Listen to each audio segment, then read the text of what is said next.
With respect to cost of capital, what and all you should be strong.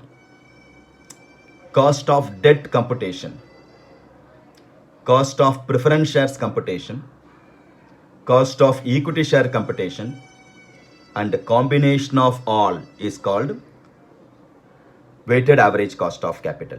The four segment you should be thorough. Cost of debt, two different parts will be there. One is redeemable, another one is irredeemable. Accordingly, formula varies. You know the formula, right? Cost of debt KD in case of redeemable and irredeemable. How to identify in examination? Question will be silent. Whether the problem is based on redeemable or irredeemable, it won't be there in the question. You have to identify the problem is based on redeemable or irredeemable. How to identify? Year of redemption given in this question means you have to solve the problem only by way of redeemable. Else, we have to go by way of irredeemable. So, year of redemption is the criteria. Similarly, cost of preference share KP computation. There are also redeemable and irredeemable. In general, redeemable based problem is most important for the examination. Third one, cost of equity. With respect to cost of equity, income approach, dividend approach, growth approach, realized yield approach, and CAPM approach. For examination, growth approach and CAPM, capital asset pricing model approach, are important for this examination.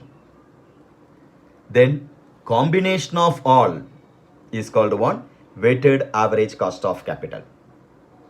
With respect to weighted average cost of capital, two methods are there. In general, combined two methods you have to solve the problem. One is book value method, another one is market value method. Book value and market value method.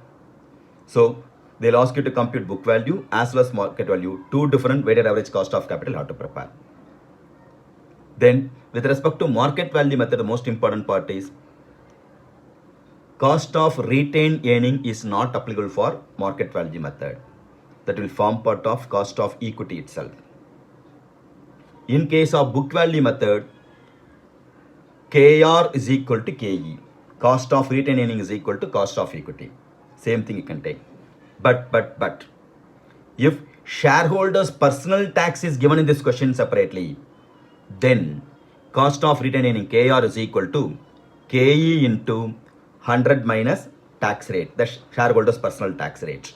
So you have to compute separately for cost of retained earning. But this difficulty will not arise with respect to market value method.